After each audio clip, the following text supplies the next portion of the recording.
ചില നടിമാർ പറയും എനിക്ക് ഇന്ന മേക്കപ്പ് മാൻ മതി, അല്ലെങ്കിൽ ഇന്ന മേക്കപ്പ് ആർട്ടിസ്റ്റ്, അത് മെയിൽ ഓർ ഫീമെയിൽ, അല്ലെങ്കിൽ ഇന്ന ഹെയർ ഡ്രസ്സർ മതി.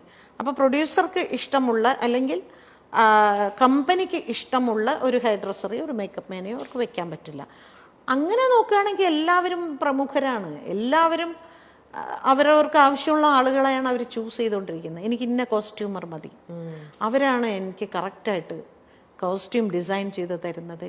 ഈ ഇന്ന ഹെയർ ഡ്രസ്സർ അവർ മനോഹരമായിട്ട് എനിക്ക് ഹെയർ സ്റ്റൈൽ ചെയ്ത്, ഇവരെല്ലാവരും. അപ്പോൾ അങ്ങനെ ഒരു ആർട്ടിസ്റ്റ് ഒരു ഹെയർ സ്റ്റൈലിസ്റ്റിനെ കാസ്റ്റ് ചെയ്യുമ്പോൾ ചൂസ് ചെയ്യുമ്പോൾ അവരഭിനയിക്കുന്ന സിനിമകളിലെല്ലാം അവരായിരിക്കും. അപ്പം മറ്റവർക്ക് പണിയുണ്ടാവില്ല. അതൊക്കെ പ്രമുഖർ തന്നെയാണ്. ഇപ്പം ഞങ്ങളുടെ ഡബ്ബിങ്ങിൻ്റെ ഞാൻ പറയാം,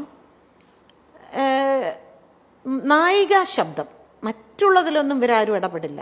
അതായത് നടന്മാർ അവർ പറയാറുണ്ട്, അവരുടെ ശബ്ദം വേണ്ട, നായികമാരുടെ വേണ്ടി പറയും.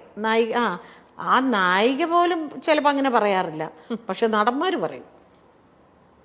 അത് പ്രത്യേകിച്ച് മലയാള സിനിമയിൽ ഏറ്റവും വലിയൊരു നടൻ തന്നെ എൻ്റെ ഒരുപാട് സിനിമകൾക്ക് അദ്ദേഹം പറഞ്ഞിട്ടുണ്ട്, അവർ വേണ്ട, നമുക്ക് അവർ വേണ്ട. ഒരുപാട് സിനിമകൾക്ക് പറഞ്ഞിട്ടുണ്ട്. എനിക്ക് ഞാൻ പിന്നെ അതൊരു വലിയ വിഷയമാക്കാതെ ഓക്കെ അതിനെന്താ എന്ന് പറഞ്ഞ് ഞാനിവിടെ വേറെ പടം ചെയ്യാതിരിക്കുന്നുണ്ടോ, ഞാൻ വേറെ സിനിമകൾ ചെയ്യുന്നുണ്ട്, അങ്ങനെ തന്നെ ആയിക്കോട്ടെ. അതൊക്കെ നമ്മൾ ഈസി ആയിട്ട് ഇതിൻ്റെ ഒരു ഭാഗമായിട്ട് എടുക്കുക, അത്രയേ ഉള്ളൂ. അതിനൊന്നും നമ്മൾ കൊടി ഉയർത്തി ഇതിൻ്റെ പിന്നാലെയൊന്നും പോയിട്ടൊന്നും ഒരു കാര്യമില്ല. ആ നായികയ്ക്ക് വേണ്ടിയിട്ടാണ് ചേച്ചി ഇവിടെ ശബ്ദം കൊടുക്കുന്നത്. നായികയ്ക്ക് അവിടെ ഒരു വോയിസും ഇല്ല. ആ സിനിമയിലെ നായകനാണ് തീരുമാനിക്കുന്നത് ആരാർക്ക് എന്ത് ശബ്ദം കൊടുക്കണം എന്നുള്ളത്. അപ്പൊ അതൊരു പവർ ഗ്രൂപ്പിന്റെ ഓരോ ഇതെന്ന് പറയുന്നത് തന്നെ പവർ ഗ്രൂപ്പ് ഒക്കെ ഉണ്ട്. അതില്ല എന്ന് പറഞ്ഞാൽ ഞാൻ സമ്മതിക്കില്ല. ഓക്കെ, പവർ ഗ്രൂപ്പിൽ സ്ത്രീകളുടെ റോള് താരതമ്യേന കുറവാണ് എന്നുള്ളതേ ഉള്ളൂ. കയറി നിൽക്കുന്ന തീർച്ചയായിട്ടും പുരുഷന്മാർ തന്നെയാണ്. ഈ സ്ത്രീകളാണെങ്കിൽ പോലും, സ്ത്രീകൾക്ക് ഇപ്പൊ ചേച്ചി പറഞ്ഞു, പുരുഷന്മാരെ നായകനെ ഡിസൈഡ് ചെയ്യാനുള്ള ഒരു പവർ അവർ അല്ലെങ്കിൽ ഒരു വോയിസ് ഉണ്ടാവില്ല.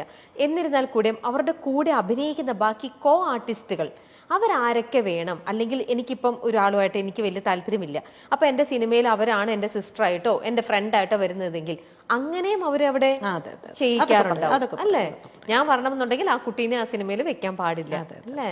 നമുക്കറിയാം പണ്ടൊക്കെ നമ്മൾ പ്രേം നസീർ സാറിൻ്റെ കാലത്തൊക്കെ നസീർ സാറ് ഷൂട്ടിംഗ് സെറ്റിൽ പോയിരിക്കുമ്പോഴാണ് ഓരോ ആർട്ടിസ്റ്റിന് ഇതിലേത് കഥാപാത്രമാണ് ചെയ്യുന്നത് എന്ന് സാറ് ചോദിക്കുമ്പോഴാണ് സാറിന് അറിയുന്നത് സാറിൻ്റെ അനിയത്തിയായിട്ട് അവരാണെന്ന്. ഇന്നങ്ങനെയല്ല.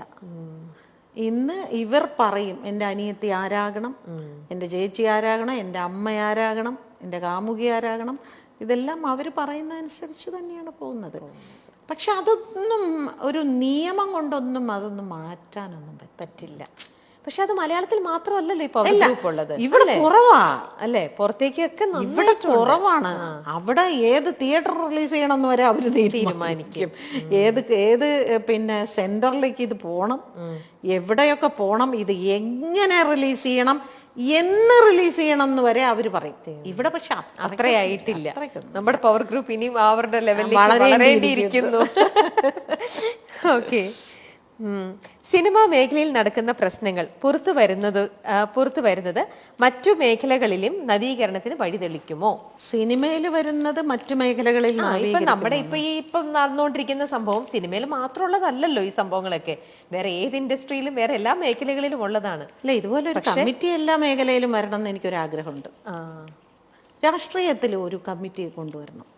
എത്രമാത്രം ഇത്തരത്തിലുള്ള പ്രശ്നങ്ങൾ അവിടുത്തെ സ്ത്രീകൾ അനുഭവിക്കുന്നുണ്ട് പറയണം. അതുപോലെ ആശുപത്രികളിൽ, ജോലി സ്ഥലങ്ങളിൽ, പിന്നെ ഈ പറയുന്ന സർക്കാർ, ഇവിടെയൊക്കെ ഇതുപോലെ ഓരോ കമ്മിറ്റി വെക്കട്ടെ. അപ്പം അറിയാം.